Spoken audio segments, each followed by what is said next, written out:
What's going on, guys? Play Gaming here, back with another Epic 7 video, and today we're taking a look at the update for September 30th. Here we go. We got the new special side story, A Single Flame, Engulfing the Full Moon, week 1. And like with any side story, we're gonna get a change in that title art, which I think is really nice. Kawana, you know, very nice. Okay, moving on. You're gonna be able to farm this just like normally. The artifacts that are getting bonuses for those drops of that event currency, Sword of Judgment, that new artifact that we're going to be getting there, Blazing Full Moon Trophy, and then Shamadra's Staff. So they did mention that Destina will be having her banner along with Shamadra's Staff. So if you do have a Shamadra's Staff, which hopefully you do, if not, it's such an amazing artifact. I highly recommend that you try to pick one up, even if you don't pull on the banner, maybe from the powder shop. Sword of Judgment, you know, hopefully you have one of those so you can get those enhanced drops. But we're gonna be having, I guess, just that normal dialogue. I think that's pretty much it for that. I think they're gonna do something a little bit different with the way that the reputations look. So they're going to switch this up. It looks like this little board that you complete quests, kind of like an adventure board, something like that, quest board.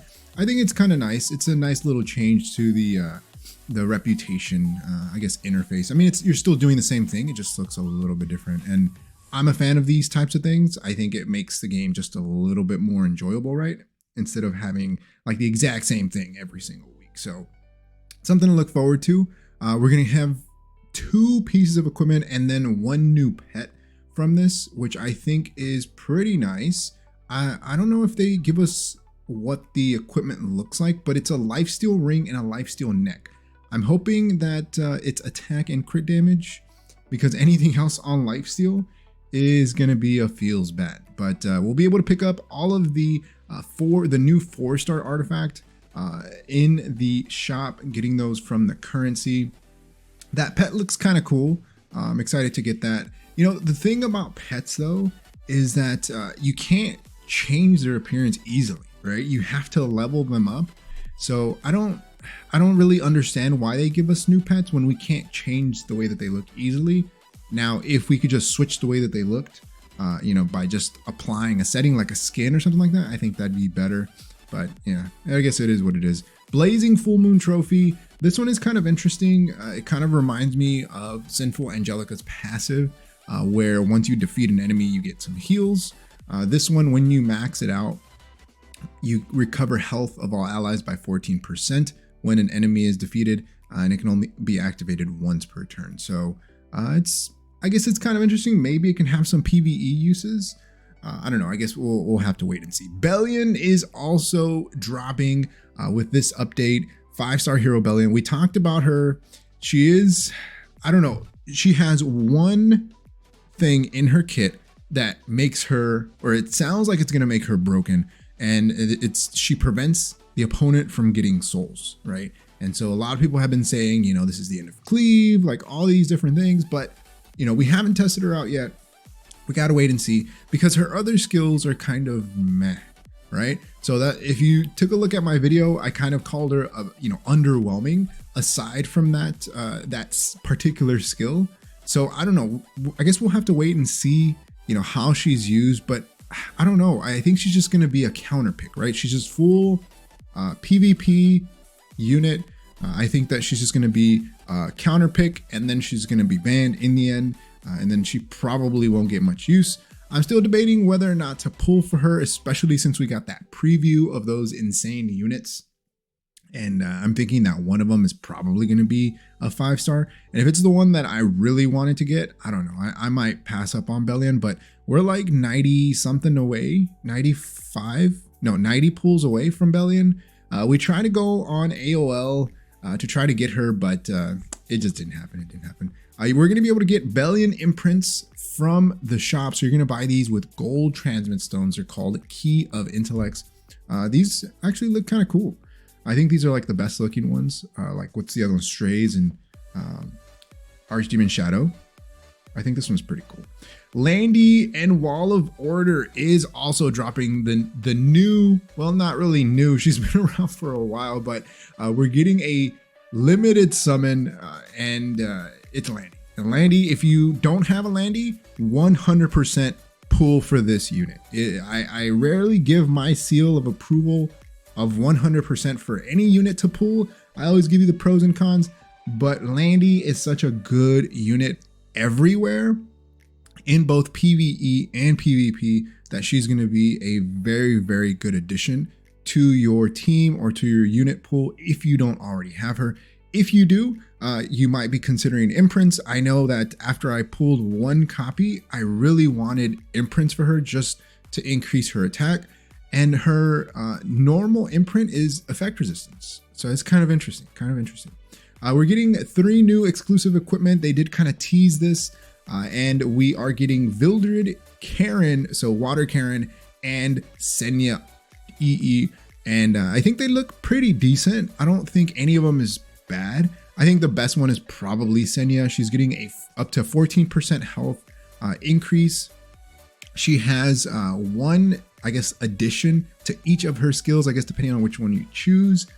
All of them sound okay. Maybe the worst one is her passive one, where it extends the duration of the random buff by 1 turn. So instead of, is it 1 or 2 turns? I think it's 2, right? It'll be 3 turns now. Spear of Vengeance recovers health of the caster after using Spear of Vengeance. So her S1, she gets some HP back. I think that's pretty nice because it's going to give her sustain, right? And if you build her on counter already, she's getting a counter off of her S3, and then she's countering from the counter set. So she's actively healing herself. So almost a self-sustaining hero. And those units are always really, really OP. Her S3 here grants increased attack. So she gets a greater attack buff for 2 turns after she goes with the S3. This one takes priority over a counter attack. So this one, it looks like you get the greater attack buff first and then the counter attack buff after you S3.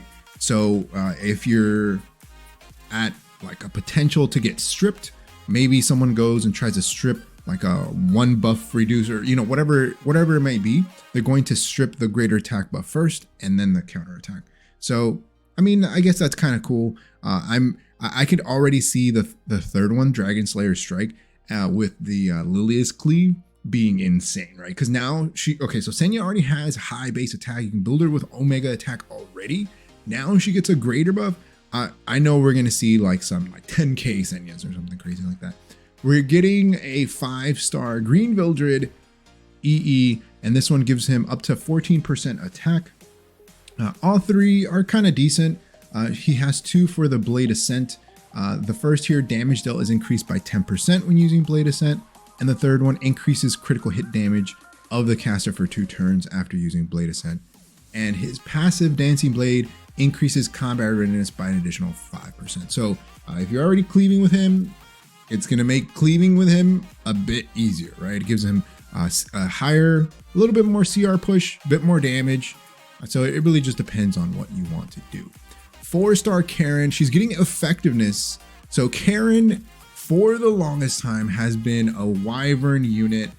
She's great in other places, but most people use her in Wyvern. She's been there forever. I know she was one of my first Wyvern hunt units, or that I built specifically for Wyvern. I think this one is really nice because it's going to allow her to go back into Wyvern, or get you into Wyvern easier because of the debuff. So Wyvern 13, that's your main goal, right? You need to land debuffs, and in order to land debuffs, you need to have artifacts or units that can land a debuff.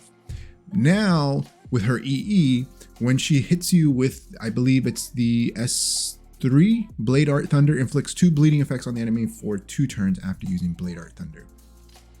So I think this is pretty nice because most people used a special artifact, and they used Biken's artifact, I think Torn Sleeve, I think that's what it's called, and it inflicts bleeding.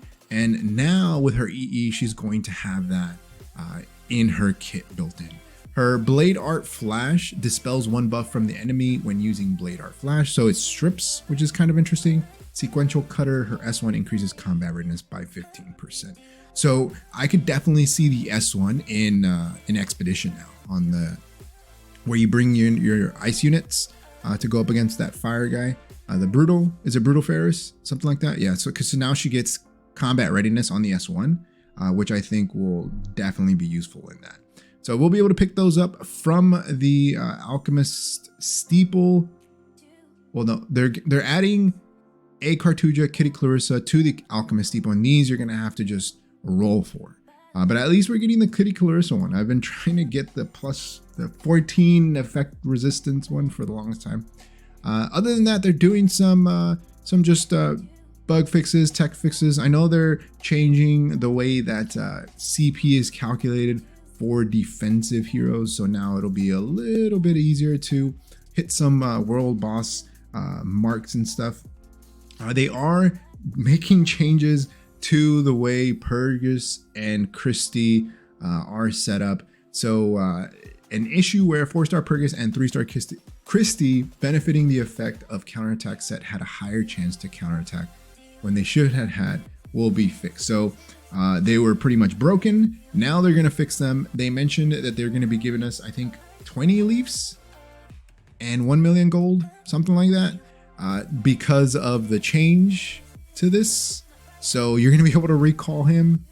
And okay, so Purgis has had so many changes. This unit, I don't know. I know some people have used him, but they just keep changing him. I don't know. They can't figure out how to make him work without making him broken. But he is a RGB 4-star, so a regular 4-star, unfortunately. You'll be able to recall him if you have him built and trade him out for another 4-star unit. We're getting a refresh to the coin shop, Violet and Litica for the RGB one. And then we're getting Little Queen Charlotte and Blood Moon Haste. I know Blood Moon Haste has been most wanted for a lot of people. A lot of people didn't pull for him actually when his banner first dropped in the Mystic Summon rotation.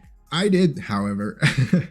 He has been amazing, and ever since we got him, he's been such a great unit, especially against Revive, like the new Revive meta with Maid Chloe, and he's such a great unit. I highly recommend, if you have the coins, definitely think about picking him up. He is such a good addition to your team. But other than that, I think we pretty much covered everything. Let me know what you think. Are you going to be picking up Landy? Are you going for recalls on any of those units? I think that, if you have the bookmarks, definitely try to pick yourself up a Landy. We're getting Huche's pop-up shop. I always say the same thing. This guy is a scam. Don't buy anything from him except Mystic Metals and Leafs. That's all you got to worry about. So if you have Skystones, I highly recommend picking up the Mystic Metals. If you still have Skystones, try to look for Leafs. They're going to be the best bang for your buck. So Leafs and Mystic Metals, everything else is a pass. But that's going to be it for me. Like always, if you haven't enjoyed the video, hit that like button. If you haven't subscribed, hey, think about subscribing. It really helps the channel grow and reach more people like you who like content like this. Like always, thanks for watching, and I'll see you next time. Peace.